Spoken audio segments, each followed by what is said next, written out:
आणि मला असं वाटतं की नव्या शैक्षणिक धोरणामध्ये ते शिक्षक केंद्रीकरणाचा अधिकाधिक प्रयत्न केला गेला ही फार महत्त्वाची गोष्ट आहे। याचं कारण की शिक्षकांचं महत्त्व वाढलं पाहिजे आणि त्यामुळं या सगळ्या अडचणी आहेत तरी देखील शिक्षकांना आपलं सत्व जागं ठेवून या समाजाला प्रकाश दाखवण्याचं काम करावं लागेल। आपल्याला माहीत असेल की पुण्यामध्ये आपटे प्रशाला नावाची एक शाळा उग वैद्य नावाच्या शिक्षकाने सुरू केली। सुरुवातीला ती नापासांची शाळा म्हणून सुरू झाली आणि नंतर सगळी तिथे इतकी हुशार मुलं गेली की बोर्डात मुलं येणाऱ्यांची शाळा म्हणून तिचं नाव झालं। पण ज्यावेळेला वैद्य सरांनी ही शाळा सुरू केली त्यावेळेला एखादा विद्यार्थी एखाद्या इयत्तेमध्ये सलग 2-4 वर्ष नापास झाला की त्याला शाळेतून काढून टाकत असत। त्यांनी गॅलरीमध्ये अंडी किंवा दगड फेकली त्याला शाळेतून काढून टाकत असत। अशी सगळी गावावरून ओवाळून टाकलेली मुलं ही वैद्य सरांनी घेतली आणि ती आपली प्रशाला सुरू केली। पुणेकर खडूस असतातच, एका खडूस पुणेकरांनी म्हणजे त्या शाळेचा उल्लेख ड्रेनेज ऑफ पुणे सिटी असं पुणेकर करत होते। तर एखादी वैद्य सरांना विचारलं सगळी नापास झालेली मुलं घेऊन तुम्ही काय करणार आहात, तर वैद्य सरांनी दिलेलं उत्तर सर्व शिक्षकांनी आपल्या काळजावरती करून ठेवलं पाहिजे। वैद्य सर असं म्हणाले की सोन्याला सकाळी कोणीही आणून टाकू शकतो, मला कुठलाही धातू द्या मी त्याचं सोनं करून टाकतो। तर त्यांचं ज्ञानदानाच्या क्षेत्रातलं योगदान आपल्याला अधिक चांगल्या पद्धतीने घेता येऊ शकेल आणि त्यामुळं आज तंत्रज्ञानाने एक मोठा आव्हान शिक्षकांच्या समोर निर्माण केलं। पण मला नेहमी असं वाटतं 2G येऊ द्या, 4G येऊ द्या, 5G येऊ द्या, 6G येऊ द्या, गुरुजींना पर्याय नाही। त्यामुळे शिक्षकांनी थोडंही निराश होऊ नये की एवढं तंत्रज्ञान आलं आमचं काय महत्त्व असणार आहे आणि त्यामुळं आपल्या विषयावरती आणि ज्ञानावरती त्यांनी लक्ष केंद्रित केलं पाहिजे। आज अत्रे सरांचं नाव त्यांचे विद्यार्थी का घेतात, मी स्वतः बार्शीला फार उत्तम, आज आमचे इकारे सर बार्शीहून आलेले आहेत, त्या सुद्धा या स्कूलमध्ये मी शिकलो। एक कविता 3-3 दिवस शिकवणारे शिक्षक मी पाहिलेले आणि खबरदार जर टास मारून जार पुढे चिंधड्या उडविन राई राई येड, तर ते संबंध कविता तो संबंध काळ शिक्षक डोळ्यासमोर उभा करतो आणि शिक्षकांच्या विषयी किती आदर होता। म्हणजे शिक्षक भाजी मंडईमध्ये दिसले तर आम्ही वडिलांच्या मागे लपत असतो की सरांनी आपल्याला बघू नये आणि सरांनी आपल्याला काम सांगावं असं विद्यार्थ्यांना वाटायचं। म्हणजे शाळेमध्ये शिक्षकांनी जर सांगितलं की माझ्या खोलीमध्ये जाऊन घटक चाचणीचे पेपर घेऊन या तर आमची कॉलर स्टार्ट व्हायची की सरांनी मला काहीतरी काम सांगितलं। तर हा जो एक आदर आहे, ही जी एक आदरयुक्त भीती होती शिक्षकांच्या विषयी विद्यार्थ्यांच्या मनामध्ये आणि पालकांच्या मनामध्ये जो एक अपार आदर होता, तर तो आपण समाजाने परत शिक्षकांना दिला पाहिजे असं मला वाटतं आणि समाजाची ती जबाबदारी आहे। त्यामुळे ज्या समाजामध्ये शिक्षकांचा आदर केला जातो त्या समाजाचं कधीही अधःपतन होत नाही।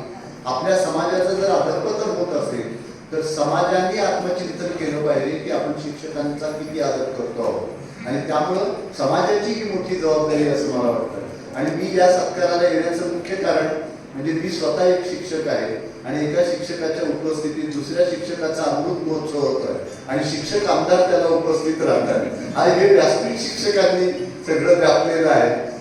राणासाहेब या ठिकाणी येऊन गेले, पाटील कुटुंबाशी सुद्धा आमचा खूप जबरदस्त संबंध आहे। काळे सरांनी फार छान सांगितलं, आडनावं इतकी फसवी असतात, मिलिंद जोशी म्हणजे सदाशिव पेठ पुढे 30 असं सगळ्यांना वाटतं, अशी एकूण सगळी परिस्थिती। पण मी उस्मानाबाद जिल्ह्यातील परांडा तालुक्यातील माणकेश्वर सारख्या 700 लोकवस्तीच्या गावातल्या सामान्य शेतकरी कुटुंबातून मी आलेलो आहे आणि त्यामुळं आम्ही सगळं ग्रामजीवन खूप जवळून पाहिलेलं आहे। परांड्याचे माजी आमदार वासुदेवराव देशमुख हे माझ्या आत्याचे यजमान, तिथे त्या काळामध्ये रिपब्लिकन पार्टीच्या वतीनं हत्ती चिन्ह घेऊन निवडून आलेले होते। त्यामुळे हे सोशल इंजिनिअरिंग आमच्या घरामध्येच आहे। तर त्यामुळं आणि मराठवाड्याच्या मातीचा गुण असा आहे की दुष्काळ इथे आहे पण इथे प्रतिभेचा सुकाळ आहे आणि त्यामुळे अत्रेसर असतील आम्ही असतो म्हणजे माझे वडील हे काहीशे एकर जमिनीचे मालक होते, पण 72च्या दुष्काळानंतर शेतकऱ्यांचं जे कंबरडं मोडलं तो शेतकरी पुन्हा उभा राहू शकला नाही। त्यामुळं काहीशे एकर जमिनीचे मालक ते भूमिहीन शेतकरी हा प्रवास अनुभवलेला आहे। पण शेवटी खडकावरती बीजारोपण करण्याचं सामर्थ्य हे मराठवाड्याच्या मातीने आम्हाला दिलेलं आहे आणि त्यामुळं मी असो अत्रेसर असो आज आम्ही त्या सगळ्या संकटांवर मात करून उभा राहिलो। त्यामुळे मी तरुण पिढीला आवर्जून सांगेन की तुम्ही निराश होऊ नका। आज सर्व क्षेत्रामध्ये आघाडीवर असणारी माणसं ही ग्रामीण भागातून आलेली आहे, की शून्यातून त्यांनी आपलं विश्व निर्माण केलेलं आहे। त्यामुळं त्यांच्या मनामध्ये आपण ग्रामीण भागातले आहोत, न्यूनगंड भयगंड अपराधगंड जर काही असेल तर त्यांनी तो काढून टाकला पाहिजे। आणि गुणवत्ता हाच आजच्या काळामध्ये टिकून राहण्याचा सर्व क्षेत्रामधला एकमेव निकष आहे। आणि त्यामुळं आपण गुणवत्तेच्या बळावरती वाटचाल केली पाहिजे। आपली आर्थिक परिस्थिती आहे की नाही, आपल्याला सांस्कृतिक परंपरा आहे की नाही, या गोष्टी काही महत्त्वाच्या नाही। तुम्ही कसे पुढे जाता याच्यावरती खूप गोष्टी अवलंबून आहेत। तर त्यामुळं आपण तरुण पिढीने देखील, आज मला आनंद वाटतो, एक काळ असा होता की सर्व क्षेत्रातली बुद्धिमान माणसं शिक्षक म्हणून काम करण्यासाठी उत्सुक असत। आज कुठल्या क्षेत्रामध्ये आपल्याला काही जमत नाही म्हणून शिक्षक होण्यासाठी तयार झालेला एक वर्ग दिसतो, पण हे चित्र चांगलं नाही असं मला वाटतं। शेवटी स्वयंप्रेरणेने आपण शिक्षक म्हणून आलं पाहिजे आणि आपण आपली जबाबदारी ही ओळखली पाहिजे। किती जुना काळ आपण पाहिलेला आहे, म्हणजे कर्मवीर भाऊराव पाटलांच्या पासून ते आज शिक्षण संस्था निर्माण करून ग्रामीण भागामध्ये शिक्षणाची गंगा बहुजन समाजाच्या शेवटच्या स्तरापर्यंत घेऊन जाणार आहे। खूप एक शिक्षणाची मोठी परंपरा आपल्या सगळ्यांना लाभली। मी स्वतः प्राचार्य शिवाजीराव भोसले यांचं चरित्र लिहिलंय म्हणून आवर्जून सांगतो की भोसले सरांनी त्यांच्या प्राचार्य पदाच्या कार्यकाळामध्ये एकाही सहकार्याला कधी मेमो दिला नाही, त्यांच्या एकाही सहकार्याला कधी नोकरीला मुकावं लागलं नाही, त्यांच्या शाळेत कॉलेजच्या स्नेहसंमेलनाला कधीही पोलिसांना बोलवावं लागलं नाही। एका शिक्षकाचं सत्व काय असतं। आणि म्हणून प्राचार्य शिवाजीराव भोसले हे ज्यावेळेला पुण्यामध्ये MA शिक्षण त्यांनी पूर्ण केलं, त्यावेळेला नोकरीची आवश्यकता होती। तर फलटणला पहिलं ग्रामीण महाविद्यालय हे निंबाळकर साहेबांनी सुरू केलं, राजे साहेबांनी। कर्मवीरांना ही गोष्ट समजली की यशवंतराव चव्हाण साहेब तिथे येणार आहे, तर कर्मवीरांनी प्राचार्यांना पत्र लिहिलं की तू फलटणला ये, असं असं कॉलेज सुरू होणार आहे। आणि मग प्राचार्य म्हणजे शिवाजीराव भोसले तिथे गेले, तर कर्मवीर शिवाजीराव भोसलेंचा हात धरून त्यांना राजेसाहेबांच्याकडे घेऊन गेले, मालोजी राजांच्याकडे। आणि मालोजी राजांना म्हणाले, श्रीमंत माझ्या ज्ञानरूपी वटवृक्षाची एक फांदी मी बरोबर आणली असून ती तुम्हाला देत आहे, तुम्ही ती ठेवून घ्या, त्यातून एक वटवृक्ष तुमच्याकडे निर्माण। आणि तो निर्माण झालेला वटवृक्ष आपण सर्वांनी पाहिलेला आहे। तर त्यामुळं इतकी शिक्षकांची एक उदात्त परंपरा आपल्या महाराष्ट्राला लाभलेली आहे आणि महाराष्ट्राचं वैचारिक नेतृत्व हे शिक्षकांनी केलेलं आहे। त्यामुळं शिक्षकांची ही प्रतिष्ठा जपण्यासाठी आपण सर्वांनी प्रयत्न केले पाहिजेत असं मला वाटतं। आणि आज अत्रे साहेबांच्या या अमृत महोत्सवाच्या निमित्ताने हा बोलण्याचा योग मला आला। मला सगळ्यात आनंद असा वाटला की घरातले सगळे लोक हे अत्रे साहेबांच्या पाठीशी खंबीरपणे उभे आहेत। शेवटी तुमचं घर पाठीशी असल्याशिवाय तुम्ही बाहेरच्या लढाया लढू शकत नाही।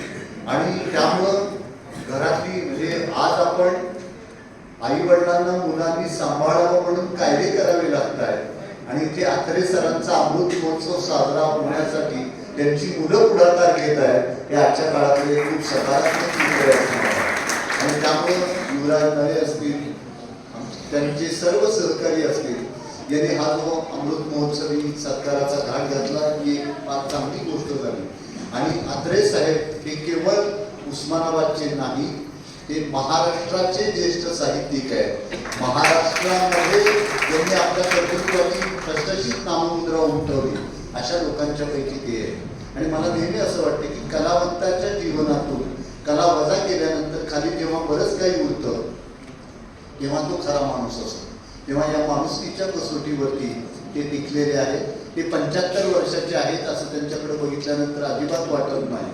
आणि त्यामुळं पण आता जन्मतारीख जाणीव करून देते आणि पत्रिकाच तुम्ही छापलेली आहे, त्यामुळे विश्वास ठेवणं आपल्याला भाग आहे। तर मी त्यांना मनपूर्वक शुभेच्छा देतो। आणि आमच्या वहिनी साहेबांचंही खरोखरीच कौतुक केलं पाहिजे। आमच्या बार्शीचे मुकुंदराज कुलकर्णी नावाचे कवी आहेत, त्यांची एक फार सुंदर कविता आहे की त्याच्या पायात मोहतो काटा, तिच्या डोळ्यात येतं पाणी, त्याच्या साऱ्या कर्तृत्वाची तिच्या ओठावर होतात गाणी, दोन तारा असल्या तरी एकच सोबत झंकार असतो, पती आणि पत्नी असा अद्वैताचा हुंकार असतो, असा अद्वैताचा मुलगा हा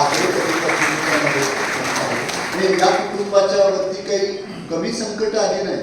म्हणजे बालपण तरुणपण सगळं होरपळून गेलं आणि विवाह झाल्यानंतर या माणसाने चित्रकला महाविद्यालयामध्ये प्रवेश घेतला. किती ठिकाणी बदल्या झाल्या आणि ज्येष्ठांच्या आधी कनिष्ठांचे जाणे केले नारायणे उठराटे, ज्या मुलाच्या आठवणीने ते घेवरले. कुटुंबासाठी हा फार कठीण प्रसंग होता, पण या सगळ्यामध्ये त्यांच्या सुना असतील, मुलं असतील आणि बहिणी साहेब असतील, या सगळ्यांनी अत्रे साहेबांना जी साथ दिली त्यामुळे त्यांची ही सगळी वाटचाल होऊ शकली. त्यामुळे शिक्षकांचं जीवन सुद्धा साधं सोपं सरळ नाही. किती प्रकारच्या संघर्षाला तोंड देत त्यांना या पदापर्यंत पोचावं लागलं. तर मला त्यांच्यातला सगळ्यात गुण जाणवतो तो म्हणजे स्थितप्रज्ञता. आज स्थितप्रज्ञता नावाचा गुण आपल्या समाज जीवनातूनच हरवत चाललेला. आपण सगळे इतके अतिसंवेदनशील झालेलो आहोत की कुठल्या गोष्टीमुळे समाजाच्या भावना दुखावल्या जातील हे सांगता येणंच कठीण झालेलं. आणि दुसरं तंत्रज्ञान नावाची जी गोष्ट आहे, आता मी कार्यक्रमात सुद्धा बघितलं की इतके फोन येत होते की काय करायचं या फोनचा, हा सगळ्यात मोठा प्रश्न. आणि त्यामुळे या फोननी सगळी विकतची दुखणी आणि विकतचं दुःख आपल्या आयुष्यामध्ये निर्माण केले. म्हणजे आपल्या विश्वास वेंदळे म्हणाले की मंगळावरील मनुष्य वस्ती या विषयावर PhD करणाऱ्या माणसाला शेजारच्या घरात कोण राहतं हे माहिती. त्यामुळे आपण समाज माध्यमावर काय चाललंय त्या सुखदुःखाशी एकरूप होतो, पण आपल्या कुटुंबातल्या व्यक्तींच्या मनात काय चाललंय हे आपण समजून घेऊ शकत नाही. आपण सर्वांनी एक गोष्ट लक्षामध्ये ठेवली पाहिजे की तंत्रज्ञान ते वापरण्यासाठी आहे आणि माणसं ही प्रेम करण्यासाठी आहे. आज आपण माणसांचा वापर करायला लागलो आणि तंत्रज्ञानावर प्रेम करायला लागलो, ही चुकीची गोष्ट आहे. आणि त्यामुळं तंत्रज्ञानाच्या वापराचा विवेक हा आपण लक्षामध्ये ठेवला पाहिजे असं मला वाटतं. आणि तरच आपलं कौटुंबिक जीवन हे अधिक समृद्ध होणार आहे. एकीकडे आज आपण भौतिकदृष्ट्या खूप समृद्ध होत चाललेलो आहोत, पण दुसरीकडे एक किळसवाणं वैचारिक दारिद्र्य हे समाजामध्ये येत चाललेलं आहे की कुठल्या गोष्टींनी प्रभावित व्हावं या गोष्टींचे सगळे संदर्भ बदलून गेलेले आहेत. इतका दिखाऊपणा समाजामध्ये वाढलेला आहे की त्यामुळे सज्जनतेने वागणाऱ्या आणि नैतिकतेच्या मार्गाने जाणाऱ्या माणसाकडे कुणाचं लक्ष जाईल ही सांगताच येणं कठीण आहे. शिवाजीराव भोसले असं म्हणत असत की टिळक रोडवरून माटे, नासी, फडके, टुगस, शस्त्रबुद्धे निघाले तर माणसं मानावळून पाहत असत. आज एखादा विद्वान माणूस रस्त्यावरून गेला तर त्याच्याकडे कुणाचं लक्ष जाणार नाही, पण एखादा गुन्हेगार भरगाव वेगाने महागड्या गाडीतून गेला तर समाज मानावळून त्याच्याकडे पाहतो. अशी एकूण सगळी परिस्थिती निर्माण आहे. त्यामुळं दिखाऊपणाच्या या युगामध्ये टिकाऊ काय आहे याची जाणीव समाजाला होणं फार गरजेचं आहे असं मला वाटतं. तर ती जाणीव अत्रे साहेबांनी त्यांच्या जीवनातून आपल्याला करून दिलेली आहे आणि त्यामुळं शांतपणाने ते आपलं जीवन जगत राहिले. आणि मला त्यांच्या जीवनामध्ये त्यांनी जो आनंद मिळवला त्याचं एकच गमक सापडतं की त्यांनी स्पर्धेचा पाठलाग केला नाही, त्यांनी आनंदाचा पाठलाग केला. त्यांनी कविता लिहिल्या, त्यांनी लेख लिहिले, त्यांनी चित्र काढली, त्यांनी उत्तम सुलेखन केलं.